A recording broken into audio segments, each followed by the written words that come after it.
Hello guys, इस video में आपका स्वागत है। ये हमारी 7 चैप्टर, जिस चैप्टर का नाम है जीव जनन कैसे करते हैं।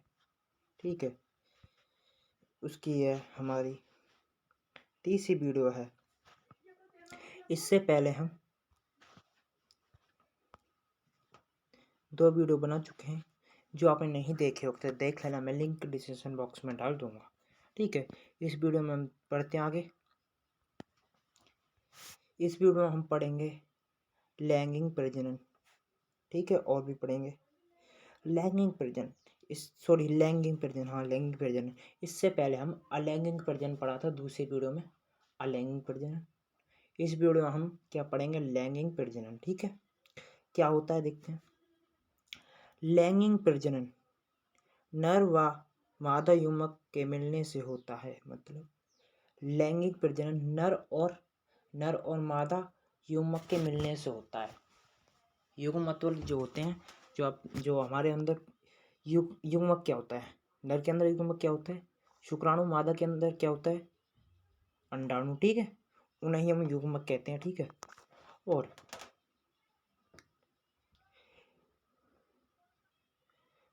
पर ये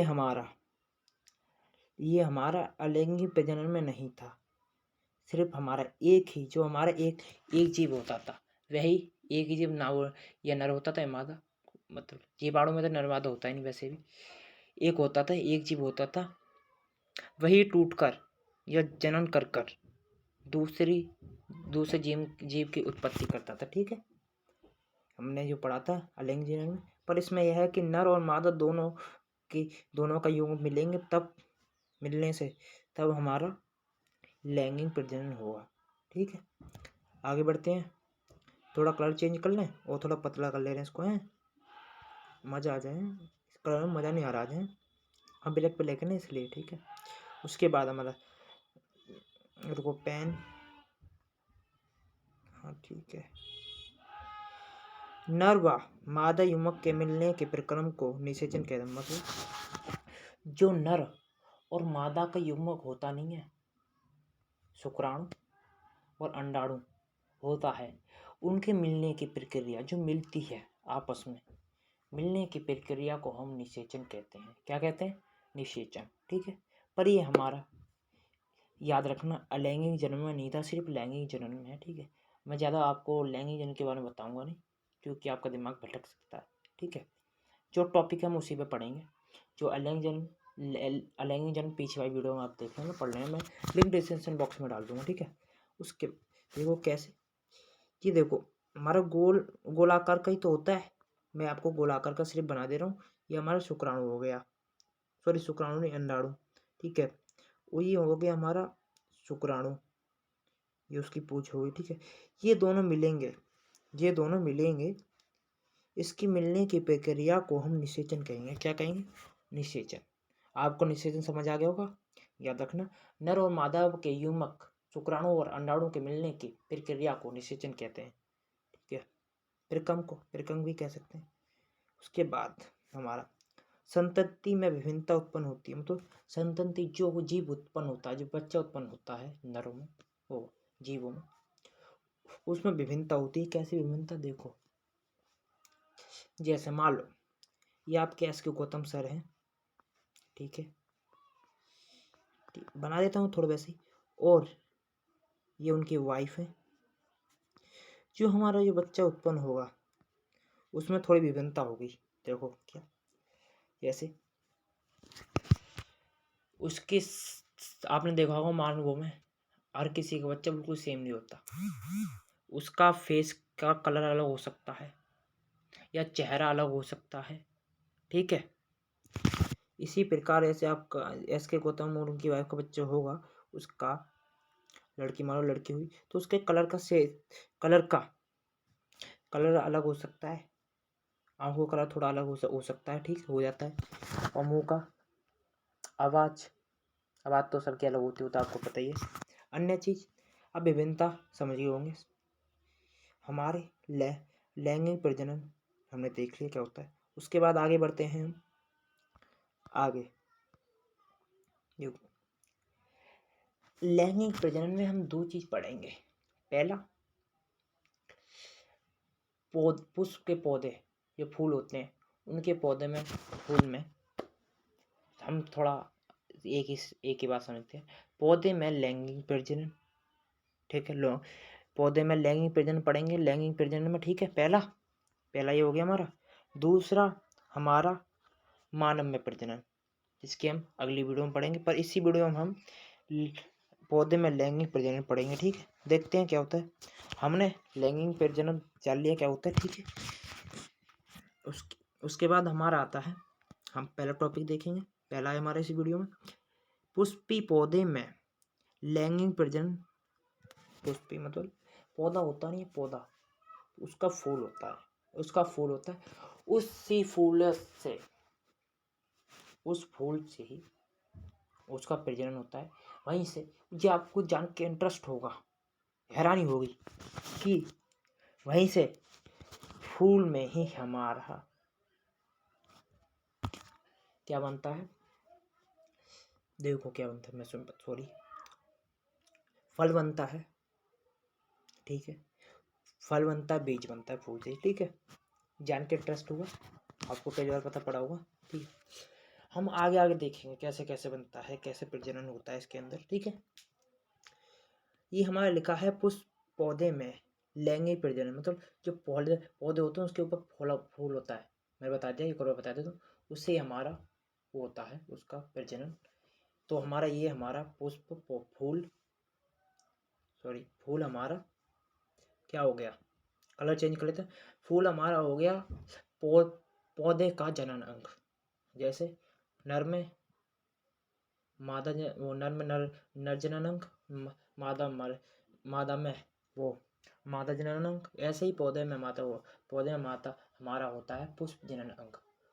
वो अंग होता है, अंग नहीं होता, जनान होता है, जनान, ठीक है। वो पूरा वो होता है, उसमें अंग भी होते हैं, वो हम जानेंगे, ठीक है।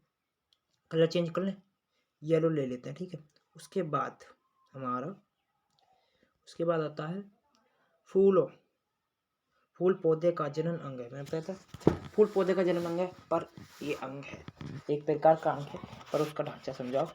अंग ले सकते हो आप, अंग से समझ सकते हो, क्योंकि इसके अंदर अंग है, जनन अंग जो होंगे, तो इसको हम जनन अंग भी कह सकते हैं, ठीक है। फूल पौधे का जनन अंग है, ठीक है, मैंने आपको पीछे बता दिया था, ठीक है।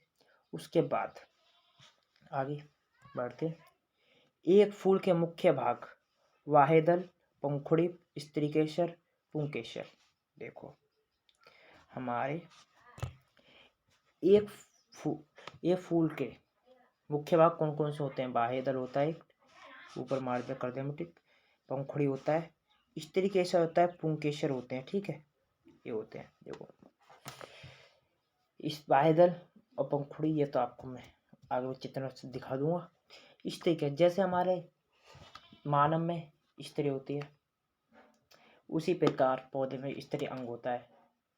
जैसे हमारे मानव में नर होता है, उसी प्रकार हमारे पौधे में पुंकेसर होता है, पुंकेसर होता है। पुंकेसर हमारा पुंकेसर नहीं, ठीक है, पुंकेसर होता है, जो हमारा कौन सा अंग है, नर। आप स्त्री केसर और नर केसर मत समझ लेना, आप कहीं समझ बैठो, अच्छा कहीं इस पर और लड़की लड़का आके स्त्री केसर और नर केसर मतलब लड़का, ठीक है, ये मिलकर अंग को प्रजनन करे, ये आप गलत मत समझ लेना। मतलब जैसे हमारे अंदर हमारे होते हैं नर और मादा, उसी प्रकार हमारे फूल में होते हैं स्त्री केसर और पुंकेसर। पुंकेसर को हम नर अंग भी कह सकते हैं, मतलब लड़का होता है, ठीक है, लड़का, ठीक है। क्या हो गया पेन को, रुको सॉरी, ठीक है, लड़का। उसके बाद हम आगे बढ़ते हैं। देखो हमने जान लिया पुंकेश, पौधे का जनन अंग भाग हमारा होता है फूल। और फूल के हमारे कौन कौन से अंग होते हैं मैंने बता दिए। उसके बाद हम आगे बढ़ते हैं। देखो फूल के प्रकार, हमारे फूल भी दो प्रकार के होते हैं, याद रखा, फूल हमारे दो प्रकार के होते हैं, कौन कौन से, उभयलिंगी पुष्प और एकलिंगी पुष्प। उभयलिंगी पुष्प क्या होता है देखते हैं। उभयलिंगी पुष्प देखो, स्त्रीकेसर व पुंकेसर उपस्थित होते हैं। मतलब हमारा उभयलिंग पुष्प होता नहीं है, उसके अंदर स्त्रीकेसर और पुंकेसर, लड़की लड़का, ऐसे आप समझ जाना, दोनों होते हैं। उदाहरण कौन कौन से फूल हो गए उन फूलों में, उभयलिंग पुष्प फूलों में देखो, सरसों और गुड़हल, ठीक है, गुड़हल, ठीक है। उसके बाद हमारा आता है एकलिंगी। एकलिंगी तो हमारा एकलिंगी पुष्प हमारा सॉरी रुको, इधर ऊपर कर लो इसको। एकलिंगी पुष्प हमारा नाम से पता पड़ रहा है, एकलिंगी, एक मतलब एक लिंग वाला, ठीक है, वो पौधा होता है। पढ़ते हैं, देखते हैं एकलिंगी पुष्प क्या होता है। स्त्रीकेसर या पुंकेसर दोनों में से एक जनन अंग उपस्थित होता है। मतलब स्त्रीकेसर में से या हमारा पुंकेसर होगा, सॉरी एकलिंगी पुष्प में हमारा स्त्रीकेसर और या पुंकेसर में से एक जनन अंग होगा, या स्त्रीकेसर होगा एकलिंगी पुष्प में, या पुंकेसर होगा, ठीक है। उभयलिंगी पुष्प और एकलिंगी पुष्प आपको समझ आ गया होगा, ठीक है। आगे बढ़ते हैं, और इसके वो देख लो आप, पपीता और तरबूजा, उदाहरण पपीता का पौधा। आगे बढ़ते हैं, देखो हमने क्या क्या देख लिया, एक बार देख याद कर। देखो हमने एकलिंगी वो लैंगिक प्रजनन और फूल पौधे के फूल में लैंगिक प्रजनन, उसके अंग, और फूल कितने प्रकार के तो वो देख लिया। उसके बाद हम आगे बढ़ते हैं, ये आपको ज़्यादा समझने की जरूरत नहीं है। उसके बाद हमने 3 चीज़ देख ली। उसके बाद हमारा देखते हैं फूल की संरचना। अब हमारा फूल किस प्रकार कैसा बना होता है, आप कोई जान के इंटरेस्ट होगा कैसा बना होता है, देखो पढ़ना। आप फूल ऐसे ही देखते होंगे मामूली तरीके से, अब जाओगे आप चेक करोगे, सीख जाओगे तो थोड़ा है। चलो देखते हैं, सॉरी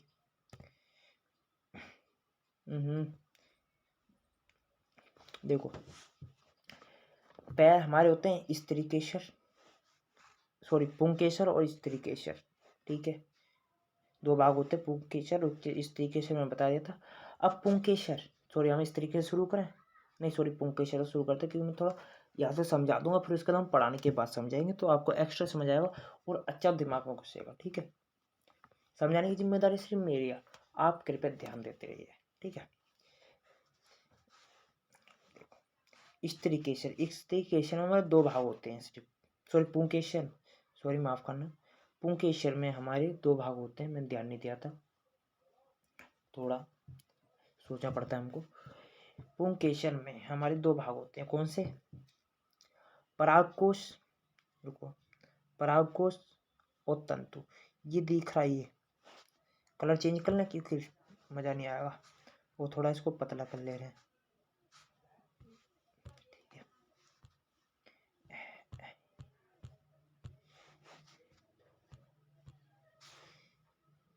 परागकोश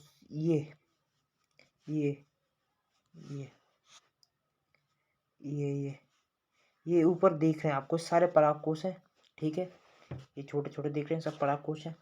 और आप इसको मत समझना ये परागकोश है, ये पूरा हमारा स्त्रीकेसर है, अकेला स्त्रीकेसर, इस प्रकार से समझते हैं। इसमें सिर्फ एक हमारा स्त्रीकेसर होता है, बाकी सब पुंकेसर होते हैं, ऐसे आप फूल में पहचान कर सकते हैं, ठीक है। आपको स्त्री ये होते हैं पुंकेसर, मैंने दिखा दिए ऊपर ऊपर सारे पुंकेसर हैं, ठीक है। उसके बाद ये रुको, उसके बाद आता तंतु। पुंकेसर में तंतु होता है, ये इसके ऊपर एक खड़े हैं हमारे स्त्री के पुंकेसर खड़े हैं, उनको हम तंतु कहते हैं, ठीक है। आगे समझ, देखो स्त्री, अब मैं थोड़ा ये समझाया तो हमारा पराग कोश से पराग कण आते हैं, पराग कोश से हमारे पराग कण आते हैं जो यहाँ पर चिपक जाते हैं वर्तिकाट पर। पहले हम इसके उड़ के ऐसे उससे उड़ के आते हैं, किससे, हवा से, पानी से। अब ये मत समझना कि ये जनन करते हैं, जनन नहीं करते, आपस में मिलाव नहीं करते, थोड़ा मैं खुल के बताऊंगा, इसलिए आप रील लगा लेना। जैसे लड़की लड़का चिपक से मिलते मिलके जनन करते हैं, जब बच्चे का निर्माण करते हैं, पर ये नहीं, हवा के जरिए इसके कण उड़ के वर्तिकार्ग में आ जाते हैं। ठीक है, हवा के जरिए, किसी के हाथ के जरिए, जीवों के जरिए, मधुमक्खी के जरिए देखा हुआ, मधुमक्खी के चिपक जाते फिर यहाँ से यहाँ जाते हैं। ठीक है, अब हम देखते हैं पुंकेसर में समझ लिया, ये परागकोश से हमारे परागकण उत्पन्न करता है, परागकण उत्पन्न करता है जो हमारे वर्तिकार्ग में आया था। उसके बाद हम आगे देखते हैं इस तरीके के अंग, फिर उसके अंग कैसे काम करता है वो देख लेंगे, उसके बाद हम आगे देखेंगे। ठीक है, इस तरीके से नंबर 3 अंग होते हैं, पुंकेसर में 2। ठीक है, वो थोड़ा आगे बढ़ने से पहले हम थोड़े नीचे के समझ लें। देखो, ये पत्ती होती है, उनको हम कहते हैं पंखुड़ी। जो नीचे का होता है ये वायुदल, हरा हरा कलर का, उसे वायुदल कहते हैं। ये बीजांड हो गया हमारा। ठीक है, बीजांड हो गया। उसके बाद हम इस तरीके से क्या देखते हैं,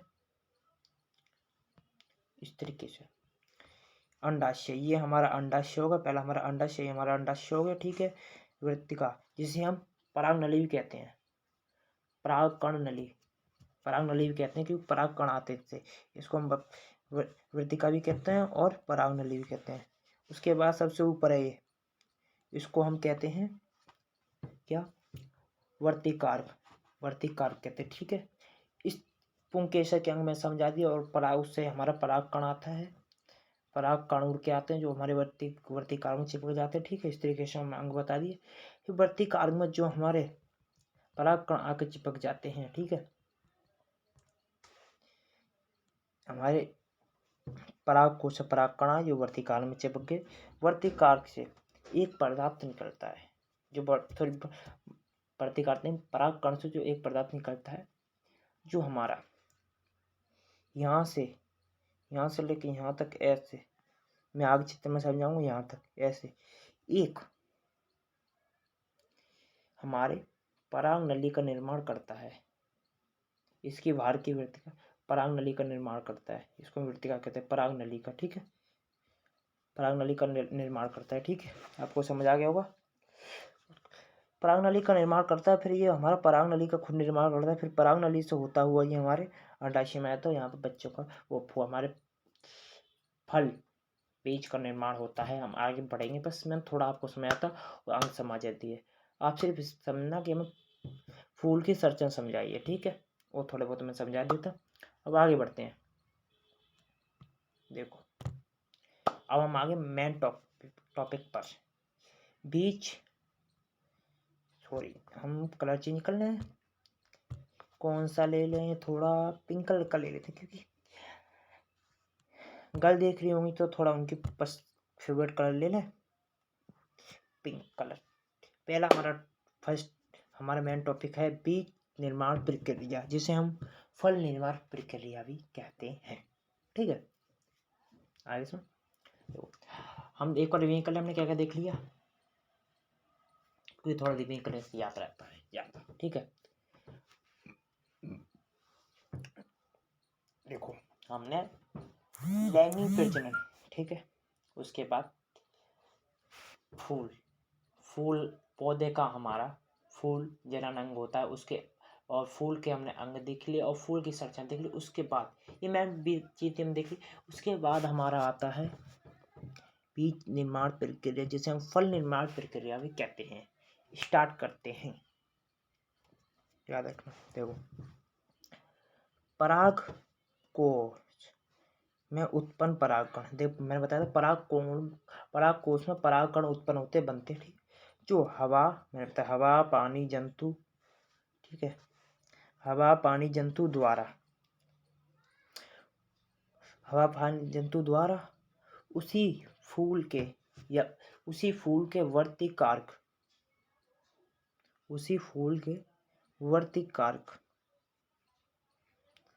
तो मैं समझा था ऊपर का होता है इस तरीके में। वर्तिकार्क में स्वपरागकण ने शव परागकण, इसको काट लें,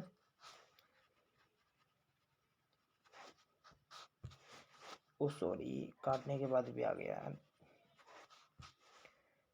शव परागकण या दूसरे फूल के वर्तिकार्क पर परागकण पर स्थानांतरित हो जाते हैं, मतलब पहुंच जाते हैं। ठीक है, देखो हमने बताया था आपको, परागकोश से हमारे परागकण उत्पन्न होते हैं जो हवा पानी जंतु द्वारा हमारे हाथों द्वारा, आपने देखा कोई इंसान चलता चलाता पौधा था, फूल से हाथ टच करता तो उसके हाथों पर चिपकते हैं, एक दूसरे पे पहुंच जाते हैं। ठीक है, उससे वे बढ़ती काल में पहुंच जाते हैं। ठीक है, स्वपरागण, और हम पहले पर परागण समझ लें थोड़ा। ठीक है, क्या होता है देखो, आगे बढ़ते हैं। हम पहले स्वपरागण और बढ़ती पर परागण समझ लेते हैं, सब परागण और सब परागण और पर परागण समझ लेते हैं। उसके बाद हम इसको पूरी तरह समझेंगे। देखो हमारे परागकण, परागकण नहीं था, परागण लिखा था। स्वपरागण और पर परागण। परागण क्या होता है पहले आप ये सोचो। देखो परागण में होता है पुंकेसर से वर्तिकार्क तक परागकण की पहुंचने की प्रक्रिया को हम क्या कहते हैं, परागकण कहते हैं। जैसे मान लो ये हमारा यहाँ पर इस फूल पर स्त्री के वो पुंकेसर है, पुंकेसर थोड़ा ये हमारा पुंकेसर से परागकण उड़ आया, वो हमारे वर्तिकार्क में चिपक गया। इस प्रक्रिया को हम परागण कहते हैं। ठीक है, आपको समझ आ गया होगा। अब देखते हैं हम परागकण दो प्रकार के होते हैं, मतलब कौन कौन से, स्वपरागण और पर परागण। स्वपरागण और पर परागण। स्वपरागण क्या होता है देखो, स्वपरागण एक ही पेड़ से परागण की क्रिया होती है, मतलब एक ही पेड़ में परागण की क्रिया होता है, खुद के पेड़ में, दूसरे के पेड़ में नहीं, अपने खुद के पेड़ में, खुद ही पेड़ में परागण की प्रक्रिया होती है। जैसे देखो थोड़ा हम ऊपर कर लें, चित्र समझ आए। जैसे खुद अकेला एक पेड़ है, ठीक है, उसके बाद इसके एक एक फूल है, ये फूल अकेला, ठीक है, अकेला फूल है, इसका परागकण इसी की वृत्तिका पर चिपक गया, आ गया, परागकण हो गया। ठीक है, इसी फूल में इसी के परागकण की इसी से परागकण इसी के फूल में वृत्तिका पर आके परागकण हो गया। उस प्रक्रिया को हम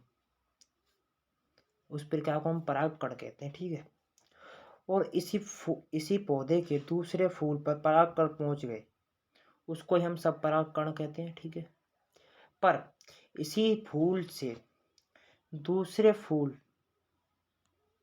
इसको हम ए मान लेते हैं खुद, इसको बी, ए में खुद हुआ तो हम इसको सब परागण कहेंगे। पर ये परागकण हमारे परागकण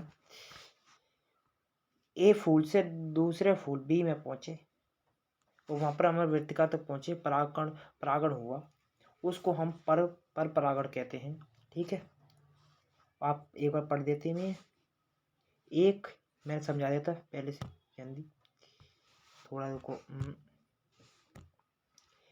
एक पेड़ से दूसरे पेड़ में परागण की क्रिया होती है, मतलब एक पेड़ से दूसरे पेड़ में परागण की क्रिया होती है, एक पेड़ से दूसरे पेड़ में परागण की क्रिया होती है, हम पर परागण कहते हैं। आपको सब परागण पर परागण समझ आ गया होगा, पर एक बात अब सोचूंगा सर, पर परागण का ज्यादा फायदा है या स्वपरागण का? देखो पर परागण होना सबसे अच्छा है। क्यों? देखो मान लो शुरू से इसको ए मान लो, इसको भी मान लो ये हमारा ए पौधा है, ये थोड़ा पौना है, थोड़ा छोटा है और फल ज़्यादा देता है, और पर ये पौधा हमारा बड़ा है बी, और फल कम देता है। अगर हम इसका परागकण इस पे हो जाए तो देखो ये लंबा तो होता ही है, इस पर फल ज़्यादा आएंगे। इन दो ए और बी से जो फल बनेगा, वो बीज बनेगा, उस बीज को हम बोएंगे, वो लंबा भी होगा और फल भी ज़्यादा देगा। आ गया समझ? पर परागण का कितना अच्छा लाभ होता है। पर स्वपरागण में खुद होगा तो एक जैसा ही बनेगा, उसका बोना होगा फल ज़्यादा देगा, इसलिए ठीक है, आपको समझ आ गया सब परागण और पर परागण। अपने टॉपिक पर पहुंचते हैं। एक बार हम दोबारा पढ़ते हैं। देखो, परागकोश से पराग कण उत्पन्न होते हैं। मैंने बताया परागकोश में परागकोश से हमारे पराग कण उत्पन्न होते हैं। ठीक है, वो हवा, पानी या जंतु के द्वारा एक फूल उसी फूल के वर्तिकार में मतलब उसी फूल के वर्तिकार को हम स्वपरागण, उसी फूल के वर्तिकार स्वपरागण या दूसरे फूल के वर्तिकार पर परागण, स्वपरागण या पर परागण पर स्थानांतरित मतलब पहुंच जाते हैं। ठीक है, पहला पॉइंट हमारा क्या होता है बीज निर्माण में कि हमारा जो हमारे परागकोश से जो हमारे पराग कण उत्पन्न होते हैं वे हमारे हवा, जंतु या पानी द्वारा वर्तिकाग्र तक पहुंच जाते हैं। पहला टॉपिक हो गया। ठीक है, उसके बाद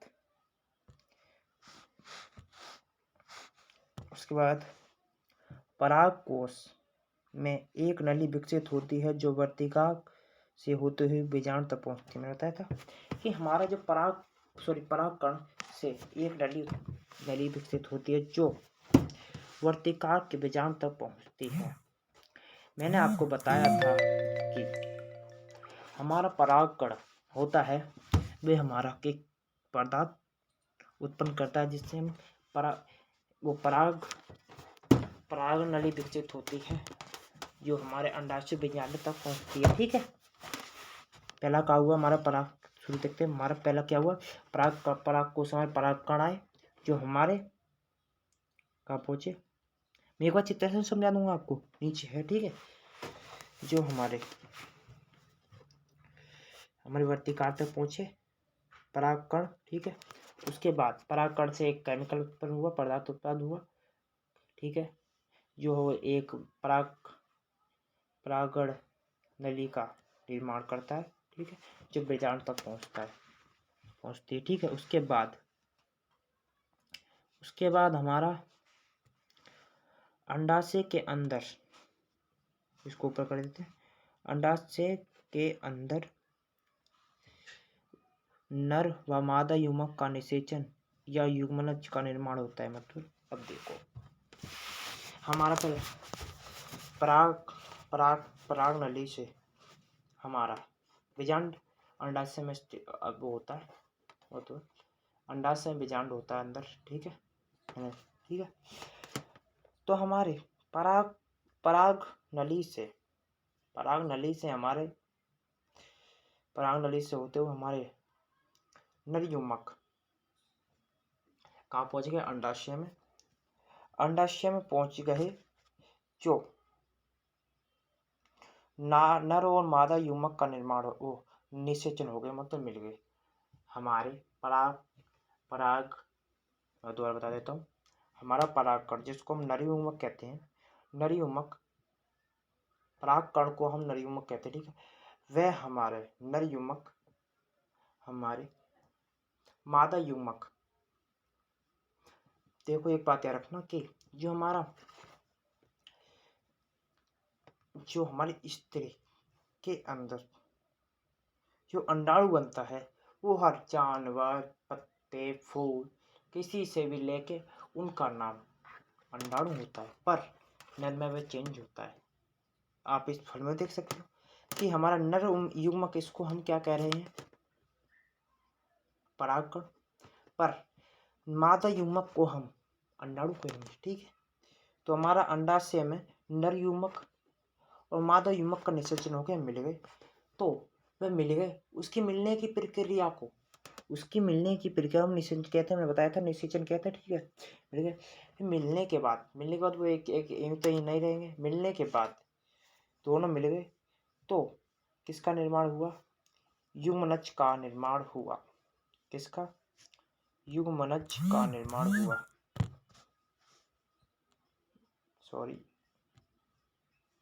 युग्मनज का निर्माण हुआ। ठीक है, आपको समझ आ गया होगा। उसके बाद हम आगे बढ़ते हैं। देखो युग्मनज देखो मैं थोड़ा और बारीकी समझा दूँ। देखो हमारा देखो होगा मादा जनन मादा के पेट में ये बच्चा होता है, मतलब सॉरी, आप ऐसा समझ सकते हो। नर जैसे लड़का है, लड़का शुक्राणु और लड़की के अंडाणु जब मिलते हैं तो हम उसको निषेचन कहते हैं। मिलने की प्रक्रिया को निषेचन कहते हैं। उसी प्रकार से हम इसमें भी नर और नर युग्म मादा युग्म के मिलने की प्रक्रिया को निषेचन कहते हैं, ठीक है। और उसी प्रकार मिल जाते हैं तो उसको हम युग्मनज कहते हैं, और लड़कों में हम युग्मनज ही कहते हैं, ठीक, लड़कियों में, ठीक है। उसके बाद युग्मनज में विभाजन होकर भ्रूण का निर्माण होता है। बीजांड में एक कठोर आवरण विकसित होकर बीज में बदल जाता है। मतलब इसको काट देना। मतलब युग्मनज होता नहीं है हमारा, वह विभाजन होता है तो विकसित होकर भ्रूण मतलब ये सामने देखो स्त्री में युग्मनज जो बच्चा विकसित होकर बच्चा बन जाता है, उसी प्रकार इसमें हमारा फल वो बीज बन जाता है। युग्मनज हमारा भ्रूण बन जाता है, भ्रूण बन जाता है जो हमारा बीज बन जाता है, ठीक है। आपको समझ आ गया होगा। उसके बाद हम आगे बढ़ते हैं।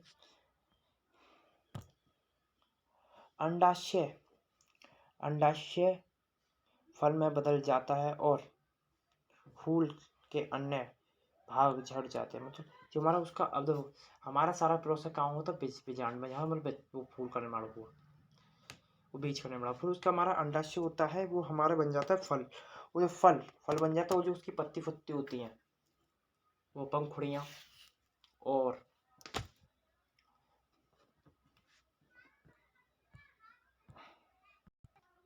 वाहेदर टूट जाते हैं, ठीक है, झड़ जाते हैं। आपको बीज निर्माण प्रक्रिया समझ आ गया हो कैसे होती है। अब हम एक चित्र से समझ लेते हैं, ठीक है। चित्र से समझ लेते हैं तो आपको ज़्यादा समझ आ जाएगा, ठीक है। थोड़ा नीचे लेते हैं। देखो ये हमने स्त्री केसर का एक भाग लिया है, ठीक है। इसके हम क्योंकि हमारा ज़्यादा प्रोसेस स्त्री केसर में होता है, इसलिए हम समझते हैं स्त्री केसर का एक भाग लिया है।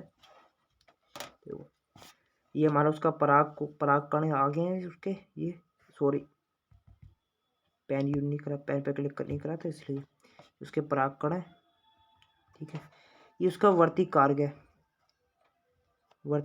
ठीक है। फिर ये नर युग्मक जा रहा है, वही हमारी पराग नली है, मैंने बताया था पराग नली, जो ये हमारा पूरा अंडाशय है, ठीक है। मैं एक बार बता दूं दोबारा क्योंकि आपको बता चुका है। फिर हमारे याद रखना, पहले से हमारे क्या कहते हैं मादा युग्मक में 3 मादा युग्मक होते हैं, मतलब अंडाशय बीजाणु में 3 युग्मक होते हैं अंडाशय में, ठीक है। ये रे सॉरी मैंने आपको बताता हूँ,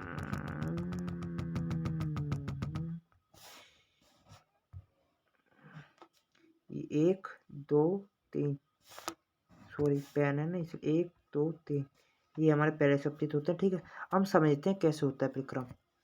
देखो पहले काट लें।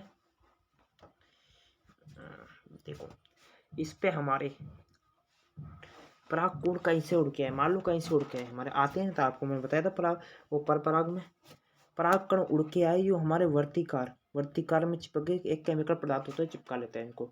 आए मैंने आपको पढ़ा के बता दिया, ऐसे समझा रहा हूँ। वर्तिकार में चिपक जाते हैं जो यहाँ से केमिकल उत्पन्न करते हैं, जो हमारा ये सारा वर्त, ठीक है, थोड़ी बात से करती होगी ये हमारे यहाँ से वो पराग नली का निर्माण करते हैं बीजांड अंडाशय तक, ठीक है, बीजांड तक। फिर उसके बाद हमारा निर्माण करता है। उसके बाद ये हमारा पराग कण ये हमारा देखो ये जा रहा है आ रहा है ये आ रहा है हमारा, इसको हम नर युग्मक कहते हैं पराग कण। आपको मैं पराग कण ज़्यादा नहीं बोलूँ, नर युग्मक बोल रहा हूँ ज़्यादा। नर युग्मक जो हमारा परागनली से होता हुआ अंडाशय में पहुंच जाता है। ठीक है, अंडाशय में 3 पहले से वो होते हैं। एक आप इसमें से काट देना क्योंकि एक दे दिया गया है, होते हैं वैसे। आप मान लो 2 गए इसके अंदर, हमारे अंडाशय में 2 क्या गए, परागकण नर युग्मक। ठीक है, और उसमें पहले से ही 3 मादा युग्मक हैं। तो हमारे एक नर युग्मक, मतलब ये वाला ले लो आप, ये वाला एक नर युग्मक एक तो मैं काट दिया, तो एक नर युग्मक आया, तो थोड़ा ज़्यादा नीचे हो रहा है ना, इसलिए एक नर युग्मक और एक मादा युग्मक मिला। उसकी मिलने के बाद कौन निषेचन कहते हैं। तो वह हमारे क्या बने, युग्मनज थे, तो हमारे वो युग्मक थे, तो हमारे युग्मनज बने, तो उनका भ्रूण विभाजन हुआ, तो भ्रूण का निर्माण करा। ठीक है, तो हमारा फल बनेगा। पर आप फिर उसके बाद हमारा 2 पराग, मान लो पराग हमारा, मैंने बताया था कि हमने माना था कि दो नर युग्मक आए, तो हमारा एक तो हमारा चला गया, वो युग्म वो हो गया, निषेचन हो गया उसका, वो निषेचन हो गया। और 3 हमारे किस्में थे, इसको हम काट सकते हैं क्योंकि हमने उसको दे 3 हमारे किस्में थे मादा युग्म में, तो एक इसके पास चला गया, निषेचन हो गया। तो कितने बचे, मादा युग्म के पास हमारे कितने बचे, 2, और नर युग्म के बाद 1। तो ये 2 और 3 मूल मिलकर हमारा भ्रूण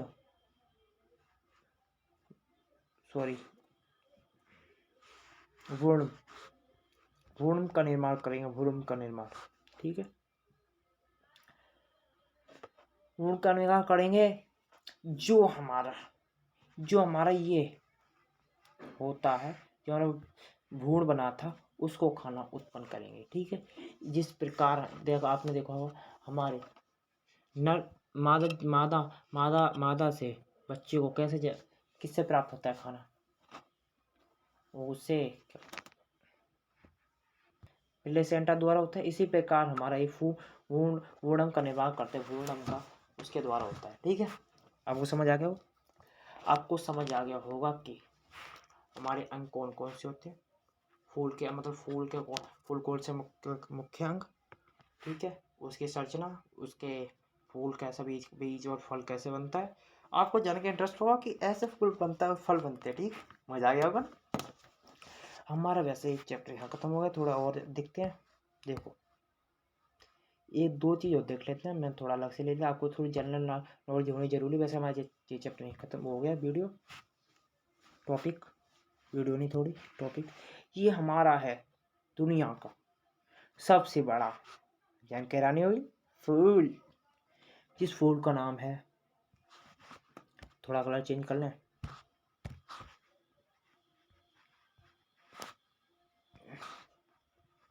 रेफ्लेशिया।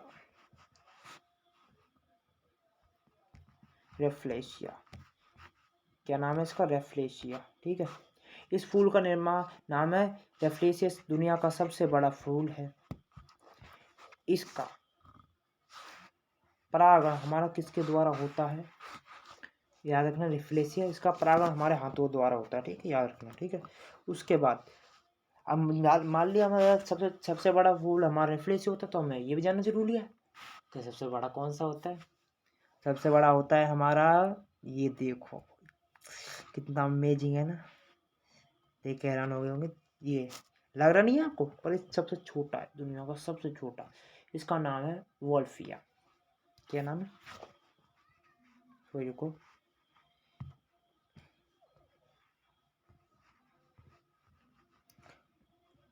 वोल्फिया, इसका नाम है वोल्फिया। ठीक है, याद रखना, वोल्फिया। ठीक है, आपको ये सब कुछ समझ आ गया होगा। ठीक है,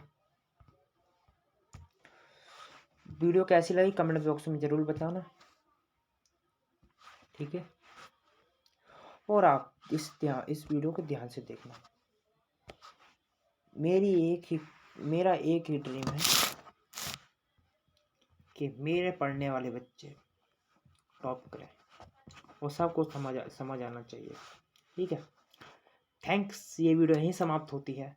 मिलते हैं अगले वीडियो में, जिस वीडियो में हम पढ़ेंगे मानव प्रजनन। तब तक के लिए नमस्कार, बाय बाय। ठीक है। हाँ, और एक बात याद रखना, मैं ये इसकी डिस्क्रिप्शन बॉक्स जो आपने वीडियो नहीं देखी हो तो देख लेना, आपको काम समझ आएगा। मैं इसकी वीडियो अपने डिस्क्रिप्शन बॉक्स में डाल दूंगा। ठीक है, बाय बाय। तब तक के लेते हैं, तब तक के लिए बाय बाय। मिलते हैं अगली वीडियो में। मैं दोबारा बोल रहा हूँ, बुरा मत मानना है।